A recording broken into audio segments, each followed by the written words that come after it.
ارے واہ چھوری، بڑی اچھی یادداشت ہے، اس نے کہتے ہوئے چہرے کا نقاب ہٹایا۔ آئمہ خاموشی سے اسے دیکھتی رہی۔ اس عرصے میں ایک یہی تو چہرہ تھا جو اس کے ذہن سے نکل نہیں پایا تھا۔ کیوں بھاگ رہے تھے تم؟ چند لمحے کی خاموشی کے بعد اس نے پوچھا۔ نہ جانے کیوں، اپنے سامنے موجود شخص سے اسے ڈر نہیں لگ رہا تھا۔ وہ کچھ لوگ پیچھے لگے تھے۔ ایک بار پھر سکون سے جواب دیا۔ کیا ملتا ہے تمہیں یہ سب کر کے؟ ہاتھ نہیں کانپتے معصوم لوگوں کا قتل کرتے وقت؟ او چھوری، پیٹ کی آگ بجھانے کے لیے یہ سب کرنا پڑتا ہے، اور آج تک تو جن کو مارا ہے وہ بھی کوئی دودھ کے دھلے نہیں تھے بلکہ واجب القتل تھے۔ اس حکومت کو تو میرا احسان مند ہونا چاہیے۔ اس ملک کی گندگی کو ختم کر رہا ہوں۔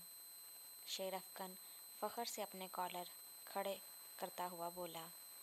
آئمہ اسے دیکھ کر رہ گئی، جو اپنے کرتوتوں کو ایسی شان سے بتا رہا تھا کہ غنڈہ نہیں ملک کا محافظ ہو۔ شیر افکن نے پستول جیب میں رکھی اور چہرہ موڑ کر اسے دیکھا۔ ویسے چھوڑ، یہ بتا مجھ سے شادی کرے گی؟ اب کہ آئمہ حیرت سے اسے دیکھے گی۔ جس شخص نے چند ماہ پہلے اسے پیسوں کے لیے کڈنیپ کیا تھا، آج اس کے سامنے بیٹھا شادی کی پیشکش کر رہا تھا۔ دماغ درست ہے آپ کا؟ میں شادی شدہ اور ایک بچی کی ماں ہوں۔ تو کیا ہوا، میں سنبھال لوں گا تمہارے ساتھ تمہاری بچی کو بھی۔ اور تم نے خلا نہیں لیا اپنے شوہر سے؟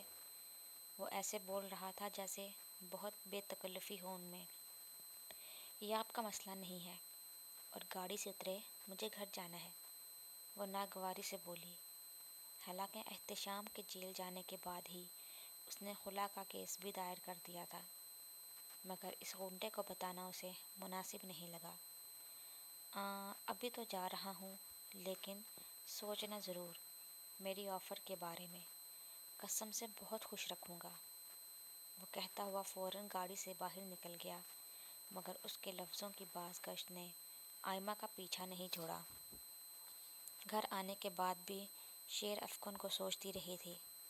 ایک غنڈے کے ساتھ شادی، وہ سوچنا نہیں چاہتی تھی، پھر بھی اسے ہی سوچے جا رہی تھی۔ حسان جب گھر آیا تو اس نے آج کا سارا واقعہ بھی اس کے گوش گزار کر دیا تھا۔ کم عمر ہونے کے باعث حسان کو بھی سمجھ نہیں آیا آخر اس معاملے سے کیسے نمٹے۔ وہ ایک غنڈہ تھا اور اپنی بات پوری نہ ہونے پر انہیں کوئی بھی نقصان پہنچا سکتا تھا۔ آپ پریشان نہ ہوں آپی، ہم ایسا کرتے ہیں، کچھ وقت کے لیے یہ جگہ چھوڑ کر کرائے کے گھر میں شفٹ ہو جاتے ہیں۔ اس نے اپنی سوچ کے حساب سے حل پیش کیا۔ ہاں چلو، دیکھتے ہیں کیا کرنا ہے۔